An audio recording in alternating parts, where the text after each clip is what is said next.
Hello, it's me, Leslie Bray-Brewer. I am down here at the well, but I'm outside on what we call the Gateway property. I don't know why we call it that, except this property has been known for a long time, maybe 100 years or more. It's sort of the gateway area to downtown Walnut Cove. So we call this the Gateway property. We may change the name of that, that's informal.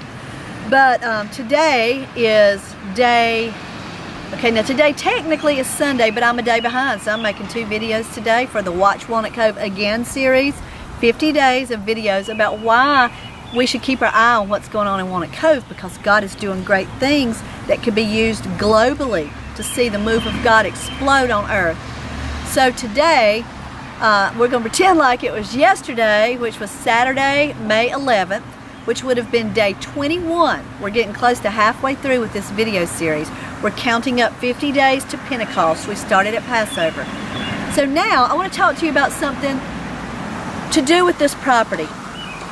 There was a hotel here for years. Now I talked about this last year. Wait a minute, we got noise in the area here. I talked about this in the video series last year, which was called Watch Walnut Cove, but I'm going to take it a little different route. There was a hotel here that was built in 1912. It was called the Dodson Hotel. By the time I grew up, it was so old, we just called it the old Dodson Hotel. And nobody was in it when I was growing up. I don't remember it being occupied. And in the early days, it was this majestic 3-story. I think it had maybe a basement too. I don't remember, but it was really big. And it was right on Main Street there. It went almost to the road there. The old Dodson Hotel was built by Wesley G. Dodson, whose daughter, Lois Dodson Smith, gave us the place we call the Well. Wesley built this in 1912, and he died, if I'm not mistaken, in the 20s, and he left behind his wife, Miss Dolly, and her children. And Lois was the oldest, I think, of Miss Dolly's children. Wesley had been married before, but Miss Dolly's children, Lois was a little bitty girl.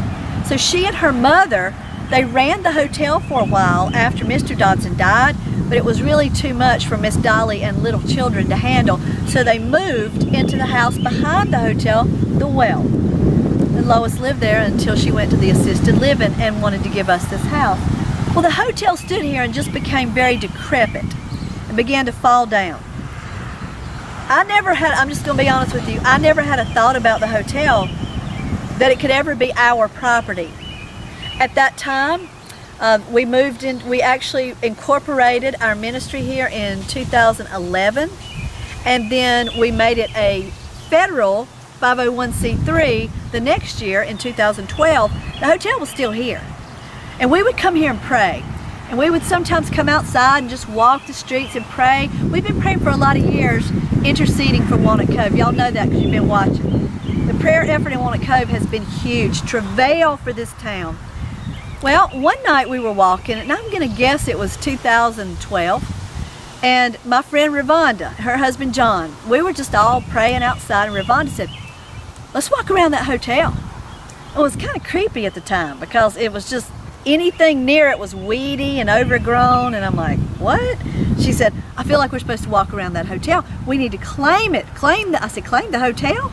The hotel's about to fall down. She said, no, we're going to claim this land. Well, when she said that, again, I'm going to be very transparent before you, it sounded crazy to me. But I'm used to what God says sometimes sounding a little crazy. Excuse me, I've overused my voice today. So I said, let's do it. Ravonda, you feel it, let's do it. So we took off. I'll pan this way, Alan.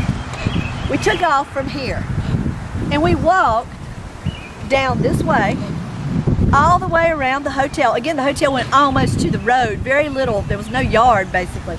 And we walked all the way around and then back this way. And over here where you're looking now was weedy and grown up and trash, rubble. It was, I remember it was almost dark, and I remember thinking, oh God, don't let there be a snake. Jesus, Lord, we bind those snakes up in Jesus' name.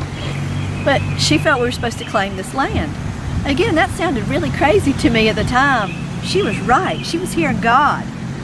Another lady who met with us before we had the well, and we met in a living room a little farther over in Walnut Cove, she said that when she was driving by here one day, looking at the old hotel, she said, that's your land right there. She said, I don't know if it's going to be your parking lot or what, but that's your land. So I've heard it twice now. I heard it with the lady, her name was Sandy. Then I heard it also with, sorry, I'm waving at a friend. And I heard it, he's losing me with the camera here. And I heard it also with Ravonda. Well, then my friend LaToya. I'm gonna say that this was right after the hotel didn't fall down. They knocked it down in 2013, June. The interesting thing about that was the Stokes News. I had already left it, I was the editor. The Stokes News came to me and said, we want you to write the story. Well, I was still a freelance writer, but they said, you write the story in early June 2013 that the hotel is coming down. Tell its history, tell about it. I was honored to do that. It was one of the last stories I ever wrote for the Stokes News other than my bi-weekly column that I still do. So the hotel, I was here this morning, my husband's video, and my husband and I were here. We stood across the street watching the old girl, we called it, the old hotel come down. I thought she'd just topple down like boom. It took how long did it take, Alan? A few hours maybe? It took a few hours for that hotel to come down. I felt bad for it, like she didn't want to come down. But it came down. There was just rubble till they got rid of the bricks and stuff. Well, my friend LaToya that I mentioned a minute ago, LaToya came one night to prayer at the well. And by the time she left, it was just the two of us.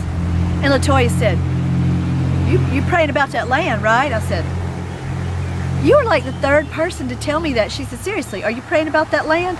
I said, what do you feel about that land, LaToya? She said, it's yours. You're supposed to have that land. Start praying about it. Claim that land. I said, interesting, because we've already walked around it and claimed it. I already had another lady tell me. LaToya wasn't the last. I had one or two other people come to me and say, that's supposed to be your land. Because see, it used to be connected to what is now the well because the Dodsons owned it all. It was not one property, it was two separate properties, but they were still very interconnected. I did not know for sure we were to have this land until we had already started to bid on it. And at that point I finally heard God tell me clearly, yes, that's your land. He was right, of course. Ravonda was right, Sandy was right, LaToya was right, the other ones were right. This is our land. Now look at it. We owned this parcel of land right on Main Street attached to our land at the well. We paid for it, $50,000. Now I'm not going to get into all the details of that right now, but I just want you to see how God has moved in Walnut Cove. Even when I didn't see it, or maybe my husband didn't see it, other people heard from God, this is your land. God had, oh, I feel the Holy Ghost. God had this land set aside for us because He knew we'd use it for His glory, not for our gain, but for His. So I wanted to tell you that in this video for day 21 of Watch Walnut Cove Again, and in the next one, I'll tell you more about it. Thanks for watching. I love you.